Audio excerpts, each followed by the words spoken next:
Hi, Aaron O'Toole live to talk about NAFTA. This week you may have seen the headline that the Prime Minister's office here in Canada, a number of people in Cabinet were saying NAFTA could be cancelled at any moment. And that would be huge news. You saw our dollar fluctuate, you saw uncertainty with some of the shares of auto companies and others, because 2 million jobs in Canada rely on trade with the US and Mexico. So NAFTA is critical. It's also a conservative achievement. The government of Brian Mulroney brought in US free trade and then NAFTA. So it's critical for our economic success. So let's do a quick flashback. How has Trudeau handled the NAFTA negotiations? He's done some things well, some of the outreach to governors and other opinion leaders in the United States, but otherwise it's been terrible. And I'll illustrate it in a few ways. First, in July, the US put out a document, their priorities for NAFTA, sector by sector, with a considerable degree of detail. So we knew in July what was coming in terms of rules of origin and some of the other issues that we knew would be trouble spots. What was the Canadian response? Nothing. No document, no detail. In fact, Chrystia Freeland gave a speech at a university. She talked about the War of 1812 and the great relationship between our countries. And that's true, we have a great relationship, friends, neighbors, and allies. But no detail. She didn't mention the auto industry. She didn't mention softwood lumber. She didn't mention most of the sectors that agricultural families depend on. No detail. So should it shock us that when US detailed proposals came months later, based in large part on what they said in July, was that really a shock?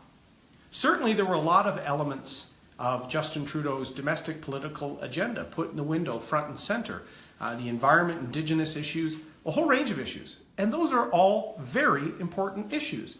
But generally, they can come after the parties agree on trade, on tariff rates, on rules of origin, on timelines for phasing in or out some of these tariffs.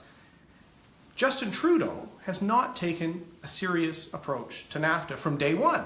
So now his PMO is spinning that NAFTA is at risk. There are three parties in this negotiation, not just President Trump. Canada needs to get serious with NAFTA. I like the proposal I read today from Minister Freeland, proposing new ways of including part content in a calculation of domestic content or North American content for auto. That's smart. That's good. That's what we were asking for back in August. So I'm glad the Liberal government's finally getting serious on trade, at least with NAFTA. TPP, the Trans-Pacific Partnership meetings, Justin Trudeau did not even show up to a meeting with 11 world leaders of those countries. And I'll tell you, countries like Australia, New Zealand, Japan, some very close and long-standing allies, were wondering why Canada's Prime Minister was AWOL. The Liberal government almost lost the CETA, the European Trade Agreement, until the good work by Minister Freeland brought it in at the last second. We had negotiated that deal, it was all but done, but the Liberals reopened it and almost lost the entire deal. So trade is a critical issue for jobs in the economy, both in the Durham region that I represent, but across the country. It's about time that Canada starts taking the serious approach like the Americans have had and start fighting for our interests based on sectors where millions of Canadians are employed. That's the approach the Conservatives have said they should do from day one. It should be a jobs focus.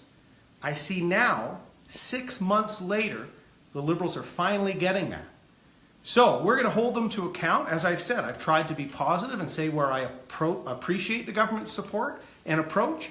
But lately, they've been realizing that some of the image-based politics Justin Trudeau was doing, their inattention and lack of detail to NAFTA was leading to real doom. So they're going to try and blame this on President Trump. But in the case of NAFTA, it takes three to tango. And I'm glad Canada is finally on the dance floor. I'm Aaron O'Toole for you. Thanks for blue skying the situation with NAFTA with me.